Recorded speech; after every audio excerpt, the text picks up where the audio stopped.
básicamente lo que voy a hacer es puntualizar nada más lo que dicen las guías este año y darles algunos estudios que nos dicen por qué se han tomado estas metas. Y vamos a tratar de hacerlo en 20 minutos. Lo que sí, doctor Alvarado, inclusive, si nosotros queremos actuar en el paciente diabético, pues no vamos a manejar en estos puntos que sí es frecuente que se haga.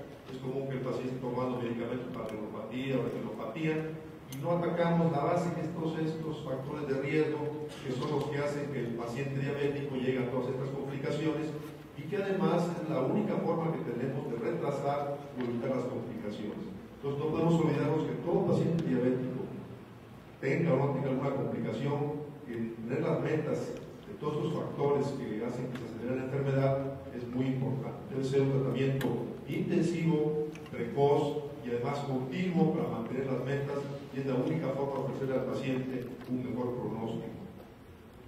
Ya escuchaban ustedes que la mayor parte de los pacientes diabéticos se mueren de enfermedad coronaria, cerebral o periférica, problemas aterosclerosos. Por lo tanto, la mayor parte de las metas que se siguen en el paciente diabético son las mismas metas que se siguen en los pacientes para prevenir la enfermedad aterosclerosa. Las metas de las que vamos a precisar en este momento básicamente son pues, el aspecto dietético, la presión arterial, los lípidos, la glicemia, el estado protozoal. Y las cifras que les voy a dar a ustedes, antes de eso, mencionarles que el tratamiento intensivo en el paciente diabético ha demostrado sin lugar a dudas que reduce las complicaciones. Por eso es que se insiste tanto en que todos los médicos y los pacientes deben de entender esto para trabajar en conjunto y poder llegar a la meta. Este estudio, que es el estudio STENO2, nos demuestra cómo un tratamiento intensivo comparado con un convencional, aunque ambos grupos de pacientes estaban recibiendo todos los medicamentos, pero en un grupo se hacía un seguimiento más continuo, se ve la diferencia en mortalidad.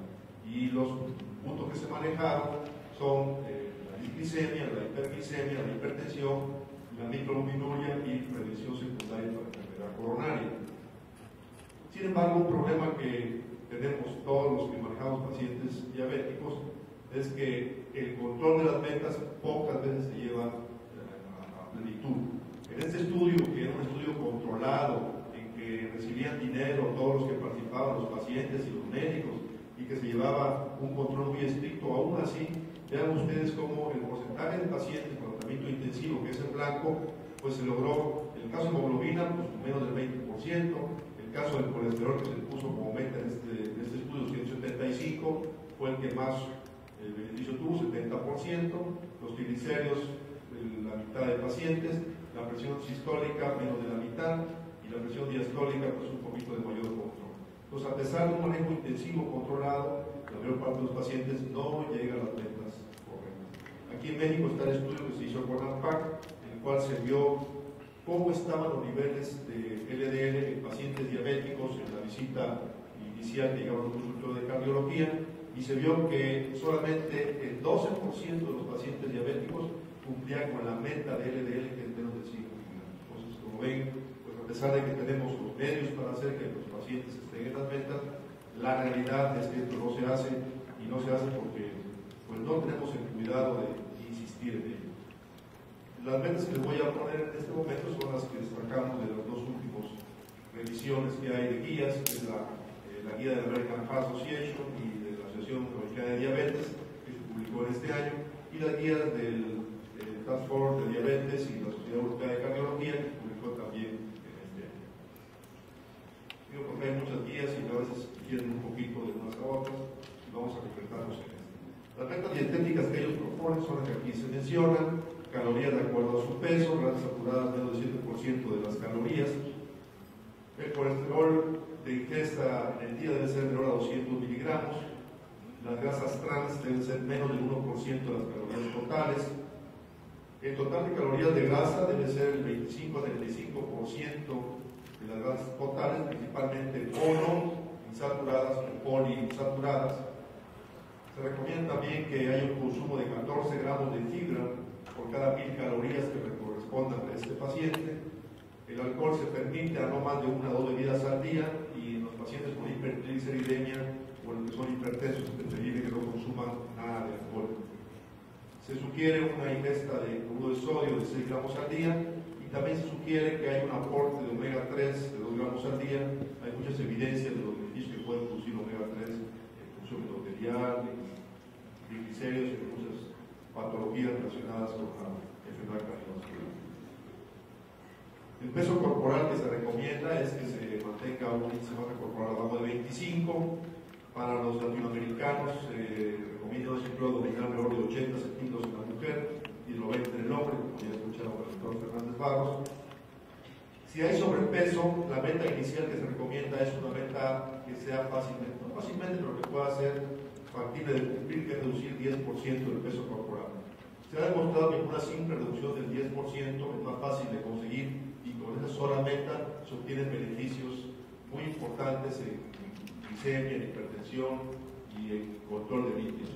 Claro que si más adelante se pueden tener metas más ambiciosas, pues bueno, pero la meta inicial se recomienda que sea un 10% de reducción del peso corporal. En cuanto al ejercicio, se recomienda que debe ser al menos 30 minutos diarios y los días que sean 7 horas a la semana, ejercicio moderado a vigoroso repartido en toda la semana. No pasar más de 2 días sin que se haga ejercicio. Y bueno, ya concretamente lo que es la presión arterial, estas son las metas, ya también el doctor Fernández Barros mencionó. En los pacientes diabéticos siempre debe haber una meta menor a 130-80. Si la meta es mayor de esta cifra, deben ser tratados. El tratamiento inicial que se sugiere cuando está entre 120, 139, 80 y 89, que es lo que se denomina ahora prehipertensión, es iniciar con cambios en el estilo de vida, bajar de peso, todo lo que ya vimos anteriormente. Y si en 3 meses no se obtiene una presión arterial menor de 130-80, debe iniciarse inmediatamente medicamentos. Si el paciente está arriba de 139-89, el tratamiento medicamentoso debe ser inmediato, aunado obviamente a los cambios en el estilo de vida. Algo muy importante es que todo paciente diabético que sea hipertenso debe iniciarse siempre con un medicamento que actúe sobre el sistema renina-angiotensina. Los validados en este momento son los IECAS y los ARA2. Y si es necesario para llegar a la meta, se pueden ir agregando otros medicamentos que vamos a ver más adelante. Recuerden que en aquellos pacientes que tienen daño renal, que tienen proteinuria, que es muy frecuente en el paciente diabético, y esta meta es aún para pacientes que no sean diabéticos, la meta debe ser abajo de 125-75 de presión arterial. Precaución, en pacientes ancianos, reducir la presión rápidamente puede producir síntomas, hay que hacerlo lentamente. Y también en general, tanto los pacientes ancianos como los pacientes diabéticos que tienen disautonomía, es muy importante tomar la presión del pie para evitar hipotensión prostática, principalmente cuando vamos a metas muy bajas. ¿En qué se basan estas recomendaciones? Bueno, este es el estudio KPDS, donde se ve cómo realmente a partir de 110 mililitros de mercurio el riesgo cardiovascular se incrementa. Lesiones de infarto, lesiones vasculares, pacientes diabéticos. Y bueno, aquí se ha tomado 130, pero podía tomarse incluso más baja, y hay muchos grupos que recomiendan que debe ser lo más cercano a 120-80%. Esto es en cuanto a la presión sistólica. En cuanto a la presión diastólica, tenemos el estudio HOT, que fue un estudio que se realizó para evaluar si el bajar la presión arterial diastólica a menos de 90, menos de 85 o menos de 80 tenía alguna importancia entre estos grupos. Aquí ven ustedes el grupo de pacientes diabéticos exclusivamente, donde el beneficio fue mucho más importante. Y para cualquier evento cardiovascular, infarto del miocardio, evento vascular cerebral o muerte cardiovascular, vean cómo el bajar la presión a menos de 80 fue mucho más útil que únicamente contentarnos en bajarla a menos de 85, y obviamente